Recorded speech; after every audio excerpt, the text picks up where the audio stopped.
La Niña Blanca, the white girl, because of her bones. I do like La Madrina, because that means godmother. And most oftentimes Greg will call her godmother. La Flaca, the skinny lady.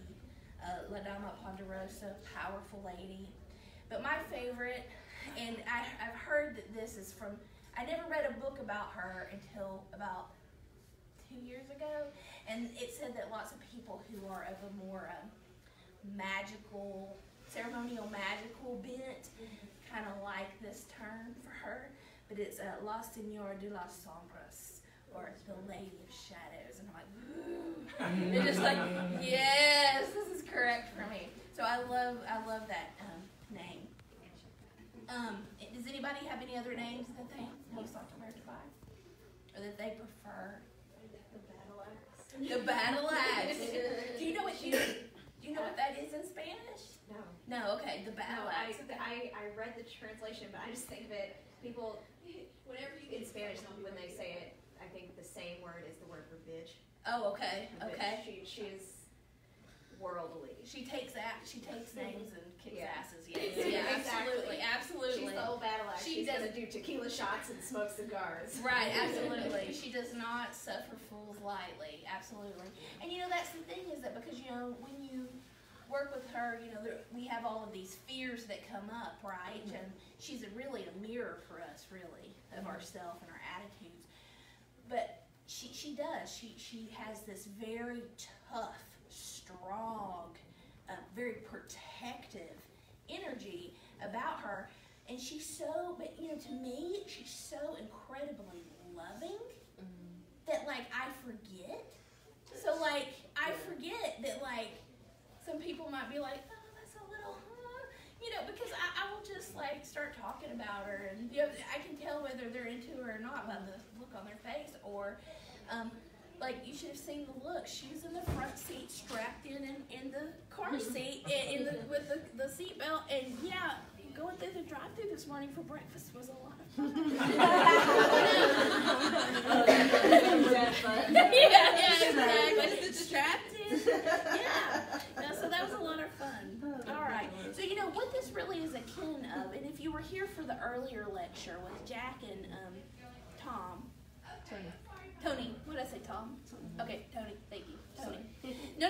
Thank you for correcting me. I appreciate that. Because I don't like to get people's names wrong.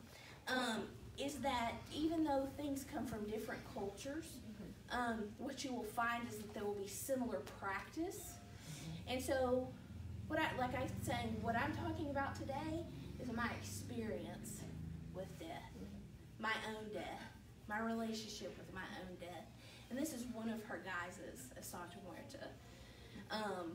I don't pretend to know it all or to understand it all, and I sure as heck don't want to take someone else's identity of her. But this is really a conversation between me and my own death, right? And hopefully it can shed some light. Charity, for other people. Is this the same entity that everybody refers to as the Grim Reaper? But the Grim Reaper, most of the time we think of the Grim Reaper as a guy, don't we?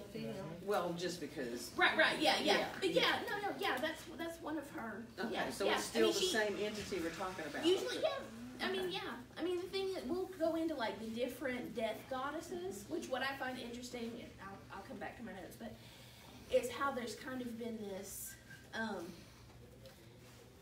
awareness that is being raised about the dark goddess. Why is this becoming so important? We'll talk about that.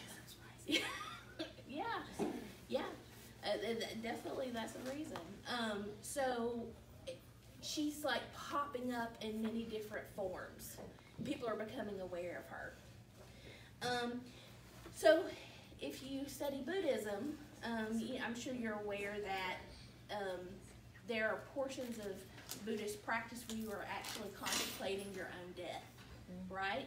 To come to terms with it, to accept it, in order to free yourself, right? And this is called Marhanasati. And it's the Buddhist meditation on death, or death mindfulness, death awareness. And you visualize and contemplate the nature of death, and this is to help you develop a sense of spiritual urgency and renunciation. That's what they'll call it. But it's really clear. She helps you get your shit together and prioritize, right? Coming to terms with death helps you put things in perspective. Is this really important? Yes or no?